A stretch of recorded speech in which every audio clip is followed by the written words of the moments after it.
খালি 50 টাকার বুলেট ওখানেই খতম করে দিতাম। ওসব ছেড়ে কোর্ট কাচারি মোকদ্দমা ফয়সালা। স্যার মানলাম আপনি সিনিয়র পুলিশ অফিসার, কিন্তু আমি বয়সে বড়। ডিজিপি আর হোম মিনিস্টার আপনার উপর রেগে আছেন। যদি জানতেন ও এত বড় ক্রিমিনাল তাহলে নিশ্চয়ই আপনি ওকে বাঁচাতেন না। শিট! কাকে ইমপ্রেস করছেন মিস্টার সত্য? কেন রায় বাবু, খালি 50 টাকার বুলেট? তোমরা যাকে মারতে চাও ও ক্রিমিনাল না কানুন? আমরা পুলিশ অফিসার না নেতাদের কেনা গুন্ডা? আরে আমি তো বলছি এনকাউন্টার হলো আমাদের অকর্মণ্যতার চিহ্ন। যাকে ধরতে পারি না, যেটা প্রমাণ করতে পারি না, তার উপরে গুলি চালানো কোন ট্রেনিং এ শেখানো হয়? কোন আইনে বলছে এনকাউন্টার বৈধ? অপরাধীকে মেরে কেউ আনন্দ করতে বলেনি, কিন্তু যারা এদের তৈরি করেছে তাদের ছাড়া মোটেই উচিত নয়। প্রত্যেক এনকাউন্টারের পেছনে কত পলিটিক্যাল ক্রিমিনাল বেঁচে যায় সেটা জানো কি তোমরা? রবিশঙ্কর, তোমার চাকরি জীবন 22 বছর আর বিশুর ক্রিমিনাল হিস্ট্রি 25 বছরের। যদি ওকে মারতেই হয় তাহলে কেন মারোনি বলো? 10-15 বছর আগে যদি ওকে মেরে দিতে তাহলে কত লোক ওর জুলুমের শিকার থেকে বেঁচে যেত। মিনিস্টারের লোক হলে সুরক্ষা দেবে, আর না হলে এনকাউন্টার করবে।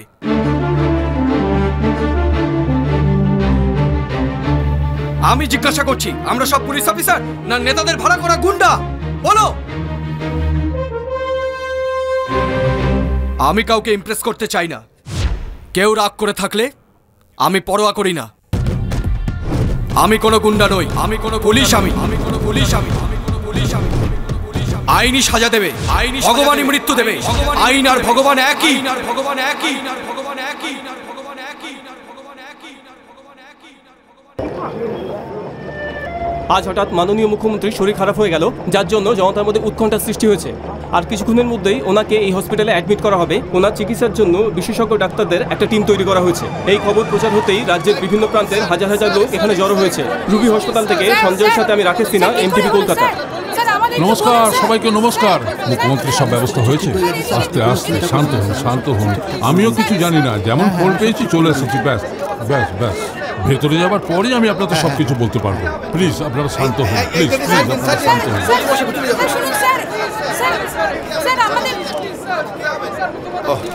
শুনুন, আপনার ধৈর্য ধরুন, ভয়ের কোনো কারণ নেই। মুখ্যমন্ত্রীর কিচ্ছু হবে না। আরে মদন ভাই, মুখ্যমন্ত্রীর শরীর অসুস্থ হওয়ার খবর সর্বপ্রথম আমি ভাই। আমি এখানে এসে সব ব্যবস্থা করে ফেলেছি। নমস্কার। মুখ্যমন্ত্রী এখন কোথায় আছে? আইসিইউতে না? আসলেই অ্যাডমিট করা হবে। মুখ্যমন্ত্রী এসে গেছেন।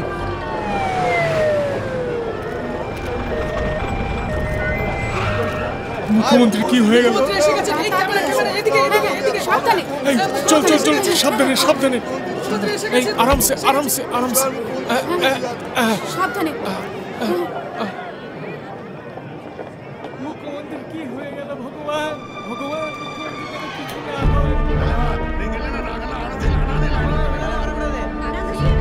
আপনারা এখানে দাঁড়ান, আইসিইউতে কেউ আসতে পারবেন না। সিএম এর কি হয়েছে স্যার? প্লিজ আমাদের বলুন না। শান্ত হন। মুখ্যমন্ত্রীর কিচ্ছু হয়নি, চিন্তা করার কোনো প্রয়োজন নেই। তাহলে হসপিটালে কেন ভর্তি করলেন? দেখুন, ডাক্তাররা আরাম করার কথা বলেছেন। হঠাৎ কেন? আমিও আশ্চর্য হয়ে গেছি। আপনারা তো জানেন আমি সিএম এর মেয়ের মতো। কাল রাতে আমিও ওনার ঘরেই ছিলাম। কাল আমি ওনাকে বললাম আপনি একটু বিশ্রাম কেন নিচ্ছেন না? তখন উনি বললেন আগে কাজ তারপর বিশ্রাম নেব। আর এর মধ্যেই কি হয়েছে? আমার কথা বিশ্বাস করুন, মুখ্যমন্ত্রী কিচ্ছু হবে না। উনি খুব তাড়াতাড়ি ঠিক হয়ে যাবে। উনি তো সবসময় জনতার কথাই চিন্তা করেন। দুদিন আগে আমাকে উনি ডেকেছিলেন, রাজ্যের মঙ্গলের জন্য কি করা যায়, আসছে ভোটে আমাদের পার্টিকে জেতাতে আমাদের কি করতে হবে এইসব বললে। এসব আমার বলার থেকে ভালো হয় ওনার শরীর সুস্থ হওয়ার পর তিনি আপনাদের সব বলবেন। ততদিন কার্যকরী মুখ্যমন্ত্রী আপনি থাকবেন। একজনই মুখ্যমন্ত্রী, দ্বিতীয় কেউ না। কোনো কথাই নেই আর। দয়া করে আপনারা যান। হ্যাঁ হ্যাঁ হ্যাঁ, আপনারা যান, আপনারা যান, যান যান।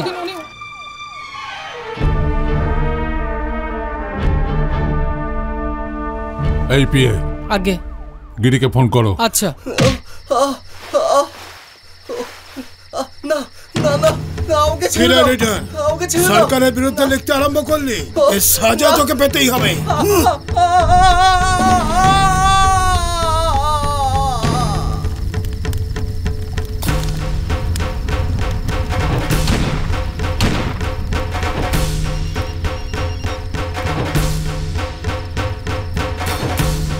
বলুন নেতাজি। হ্যাঁ, আমি আসছি।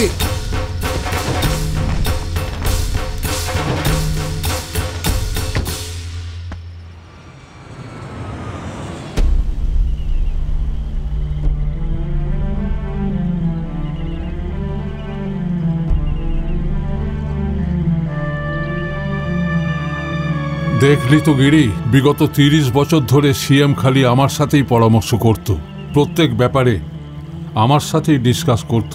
শুধু এটাই নয়, পারিবারিক ব্যাপারেও আমার সঙ্গে পরামর্শ করত। পরের সিএম আমি হব, এটা সবাই মনে করেছিল, আমিও মনে করেছিলাম। কিন্তু এখন অবস্থার পরিবর্তন হয়েছে। মিনিস্টার ভজন প্রসাদ, আমি মুখ্যমন্ত্রী হব। মিনিস্টার চন্দ্রমতি, মন্ত্রী পুনিত রায়, এই তিনজনের চোখে সিএম এর স্বপ্ন আমি দেখেছি। ওরা নিজের নিজের গ্রুপ বানিয়ে সিএম হবার প্ল্যান করেছে। এই জন্য সিএম মরার পরে পদের জন্য নিজেদের মধ্যে লড়াই করে এই তিনজনকে মেরে আমি সিএম হবার থেকে ভালো সিএম জীবিত থাকতেই সব কটাকে ভোগে পাঠিয়ে দেবো। মারের চোটে স্বপ্ন ছুটে যাবে। আপনি একদম চিন্তা করবেন না নেতাজি, পরবর্তী সিএম আপনি। তুই যাদের মারতে যাচ্ছিস তারা কিন্তু সাধারণ মানুষ নয়। গদিতে বসে থাকা 3 মন্ত্রী ওরা। এই কাজ তুই করিস না, বাইরের লোক দিয়ে করা।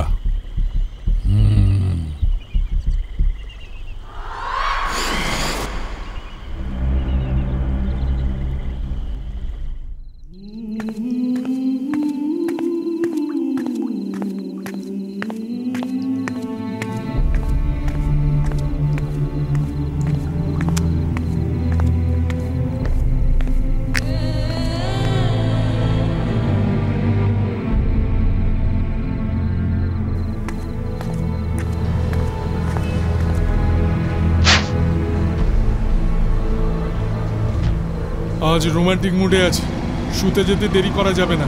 এক্ষুনি আসছি জেনেবেন।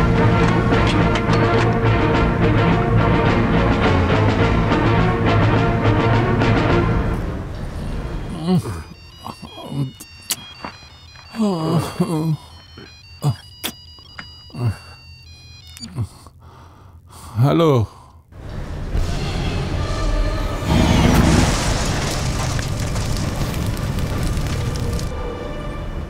কি বললে? মরে গেছে minister Bhajan Prasad?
Good morning sir. Morning. গাড়ি পার্ক করো।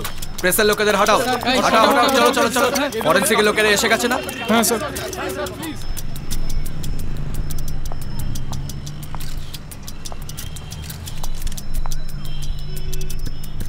এই এই এই সরো সরো সরো, শুনতে পাচ্ছ না বুঝি? এই এই এই হাঁটাও, ধীরে হাঁটাও।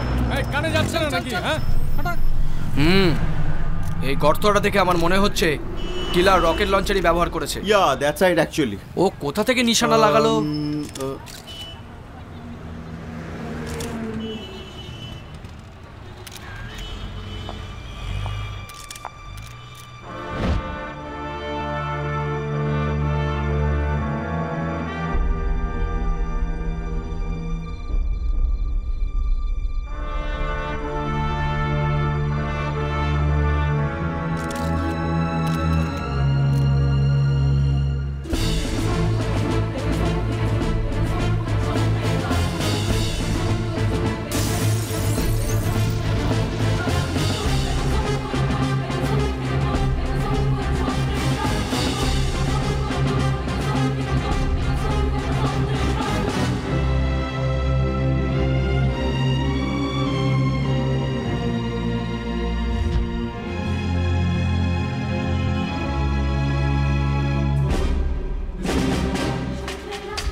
কি করছেন আপনারা?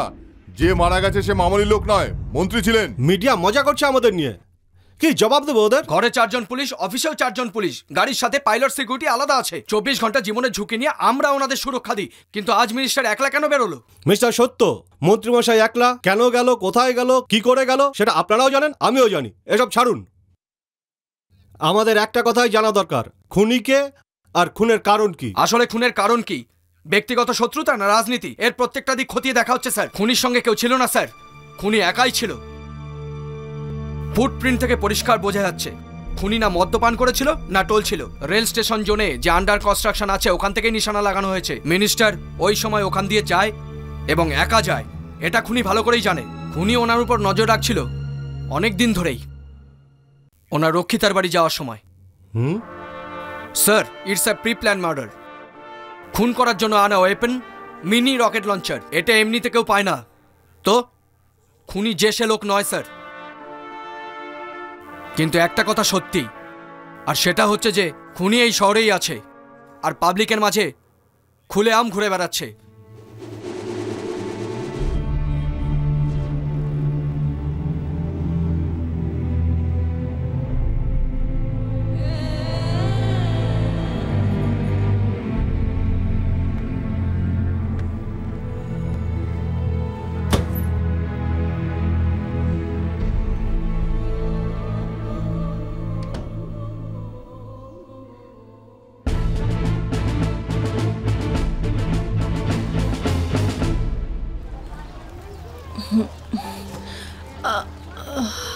আস্তে মা, সাবধানে। হ্যালো সত্য। Hello doctor. কেমন আছেন আপনি? এখন তো হাঁটতে পারছেন। আমি কোথায় হাঁটছি, আমার ছেলেই আমাকে হাঁটাচ্ছে। আয় সীমা, বাড়ি থেকে খাবার এনেছে। দেরি কেন হলো রে মা? পাংচার গাড়ি। ও আসুন আসুন, এখন আপনার ছেলে কেমন আছে? শরীর তো ভালোই আছে ডাক্তার সাহেব, কিন্তু বিছানা ভেজানোর অভ্যাসটা এখনো ছাড়িনি। কোনো ব্যাপার নয়, এটা তো সামান্য ব্যাপার। আমার মেয়েকে দেখছেন না, 8 বছর পর্যন্ত বিছানা ভিজাতো। মা, ওর থেকে তো তুই অনেক ভালো রে বাবা। ঠিক আছে ডক্টর, আমরা এখন আসি। হ্যাঁ হ্যাঁ ঠিক আছে। চুপ কর, হাসছে। এই যে নাও, চুপ কর, বদমাশ কোথাকার। বাবা যে কি করলে? আমার শত্রুর সামনে ও এখন আমায় নিয়ে হাসাহাসি করবে। সীমা, আমি ভাবতে পারিনি যে ওর মা হাঁটতে পারবে। ওনার পুরো জীবন হুইল চেয়ারে কেটে যাবে বলে ভেবেছিলাম। ওনার ছেলের জন্য উনি আজ হাঁটছেন। আজকের দিনে নিজের বাবা মাকে সেবা করার মতো ছেলে কোথায়?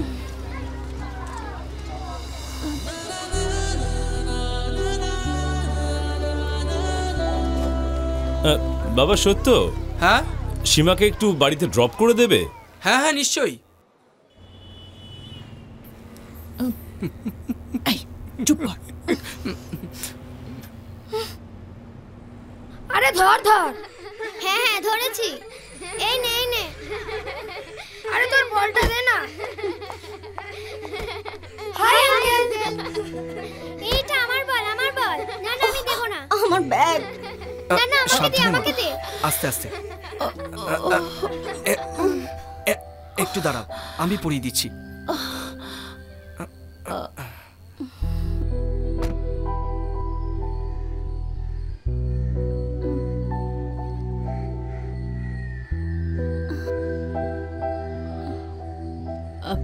এই নাও তোমার ব্যাগ। Thank you aunty. মা সাবধানে মা।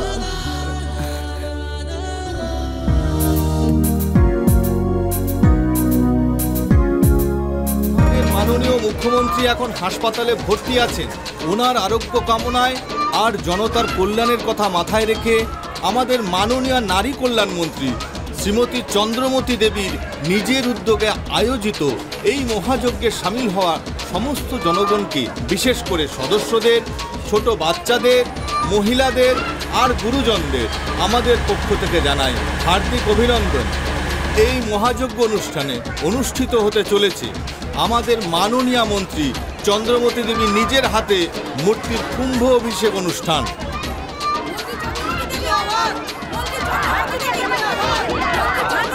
মন্ত্রী চন্দ্রমতী দেবী এসে গেছেন।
মন্ত্রী চন্দ্রমতি দেবী।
সাবাস গিরি, আরে সাব্বাস।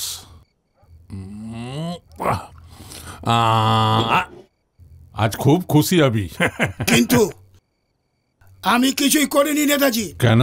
যে দুজন মন্ত্রী মারা গেছে আমি খুন করিনি। আপনার কথা মতো বাইরের থেকে লোক এনে প্ল্যান করেছিলাম, পুরো প্রস্তুত, কিন্তু মারনেওয়ালা আমার লোক নয় নেতাজি।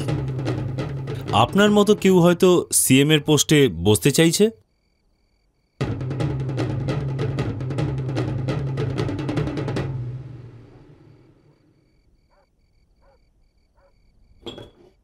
হতে পারে সে নিজের পথের কাঁটাকে সরিয়ে ফেলতে চাইছে।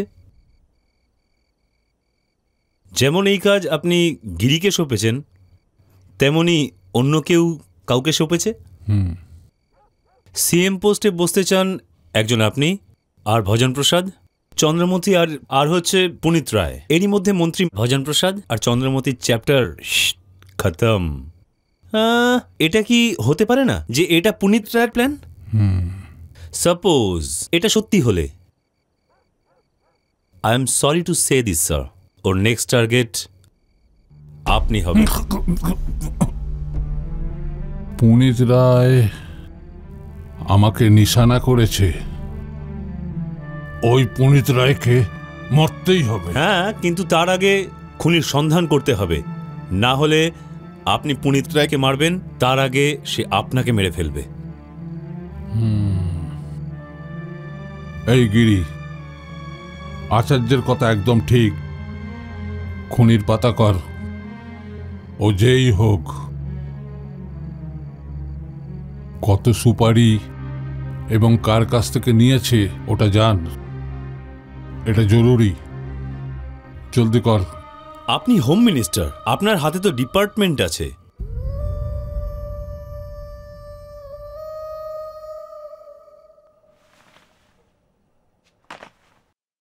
হ্যাঁ হ্যাঁ,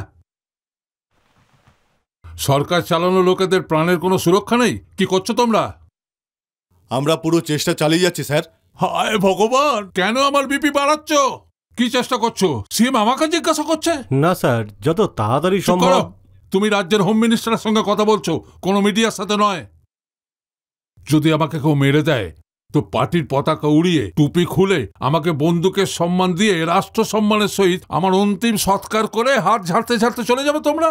দেখো দেখো দেখো, ওই এসিপি আছে না, যদি আমি ওকে কোনো অর্ডার দিই তো রাগের মাথায় আটকে দেবে, আর তো কিছু করতে পারবে না। স্যার, আমার মনে হয় এটাই। স্যার, এই তুমি চুপ করো। ওই এসিপি কিছু বলতে চাইছে, তুমি বলো বলো বলো। এই যে দুটো মার্ডার হয়েছে, এর দুটোই রাজনৈতিক খুন হতে পারে স্যার। তোমার সন্দেহের কোনো কারণ? স্যার, মরে যাওয়া দুই মন্ত্রী পরবর্তী সিএম এর দাবিদার ছিল, এটা তো আপনিও জানেন। এই খুন সেই করেছে যার এই ব্যাপারটা পছন্দ নয়। স্যার, এই দিক থেকে দেখতে গেলে মন্ত্রীদের মারার কারণ এটাই হতে পারে এটা মাথায় রেখে কাজ করলে খুনিকে ধরে ফেলা যাবে, কিন্তু আপনার স্পেশাল পারমিশন ছাড়া অন্যান্য মন্ত্রীদের জিজ্ঞাসাবাদ সম্ভব নয়। জিজ্ঞাসাবাদ করো, যাদের ওপর তোমার সন্দেহ হয় ওদের সবাইকে ধরো। যদি মনে হয় এই সেই ব্যক্তি, ভালো করে মালিশ করো। Yes sir. এসির মধ্যে আমার ঘাম ছুটিয়ে দিলে এসিপি, এই কেসের ভাড়া ওকে দাও।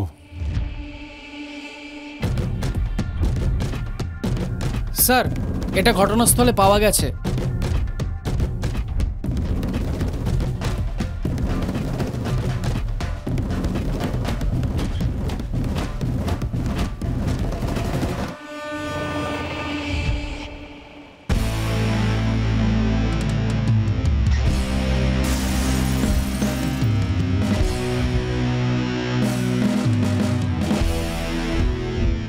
কোথাকার কেউ জানে না, ও না এই এরিয়ার না তো এই শহরে।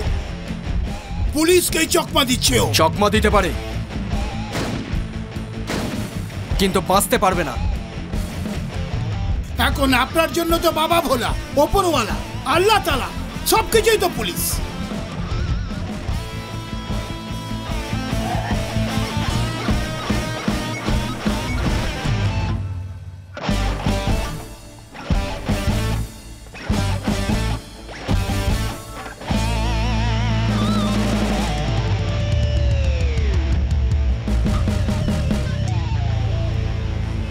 আরে পুলিশ অফিসার, ওখানে গিয়ে এনকোয়ারি না করে ওর কাছে সরাসরি জবাব না চেয়ে আমাদের পেছনে লেগেছো তোমরা। আমরাই সরকার চালাচ্ছি, তুমি জানো তো আমাদের কাছে চালাকি চলবে না।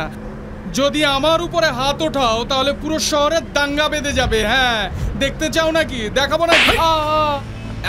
ইজ্জতের ব্যাপার আছে, তোমাকে ছাড়বো না। সত্য, আমার হাতটা টেপ টেপ না। কি ব্যাপার মা? আর টেপ না। ঠিক আছে। সত্য, এর আগে যখন তুই আমার হাত ধরে হাঁটতিস, তোর হাত খুব শক্ত মনে হতো, ব্যথা লাগতো। এখন ব্যথা নেই, মনে হচ্ছে কোনো বাচ্চার হাত।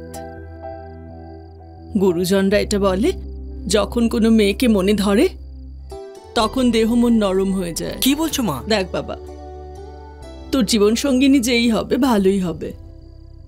যখনই ওকে দেখাতে চাইবি আমাকে দেখাবি, যখনই মনে হবে বিয়ে করে নিবি।